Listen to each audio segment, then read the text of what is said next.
In lesson 10, we're just going to be working with positive and negative variables so that we're going to see the blue and the white pawns working together in the same problem. So here's a setup. Let's say it out loud. On one side, I have a 4, and on the other side, I have two A's and one negative A and a 2. And the first step I'm going to do to solve this is my one-handed move where I'm taking those zero pairs off, the blue and white together. So those come off the scale. And then I want to isolate the variable, right? So this is the 2 that I want to take off.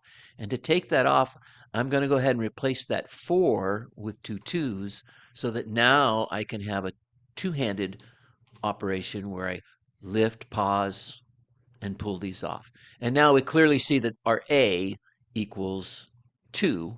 And then I'm going to have the students always from here on for a while till we get the hang of it that negative A then equals negative 2. We want them getting used to the fact that A can have a positive or a negative answer. And likewise, the negative A can have a positive or a negative answer.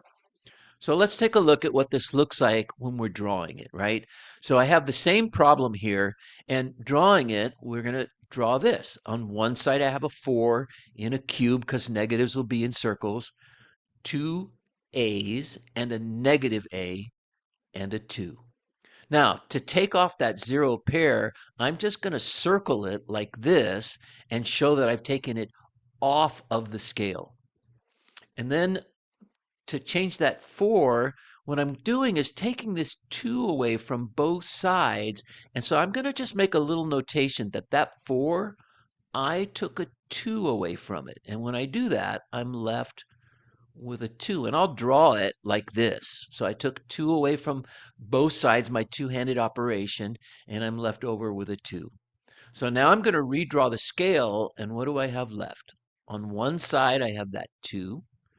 And on the other side, I have 1A.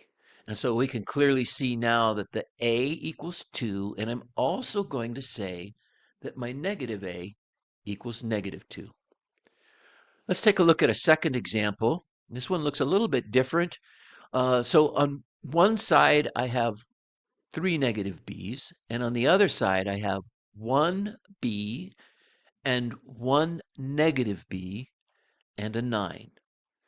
And again, that zero pair, I'm just going to circle it like this and show that I take it off. And that's my one-handed move. That's been removed from the scale. And now I'll just use up my guess and check, and I'm going to write my little numbers here. So these must be 3's. 3 and 3 makes 6, and another 3 makes 9. So it's not B that equals 3. I have negative B equals 3, and that means that B equals negative 3. And I ask my students to do something, because when you answer this on a test, they're not asking you what does negative B equal, even though that's what we solved for.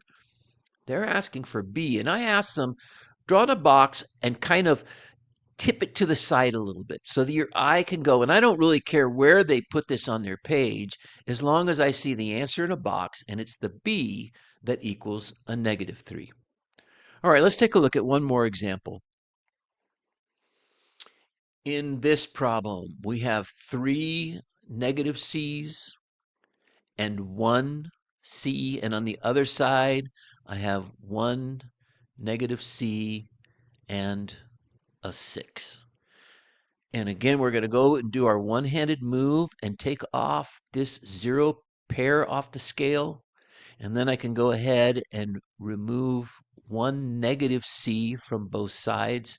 And then I just redraw my scale. And what I have left is a negative C on one side, 1 negative C here, and on the other side, a 6. So when I write my answer here, what equals the 6? It's the negative C equals 6, which means the C equals negative 6. And when they practice this for a while, they kind of get the hang of this, but I'm still going to tell them, write my answer in a box off to the side somewhere so that I know my answer was C equals negative 6.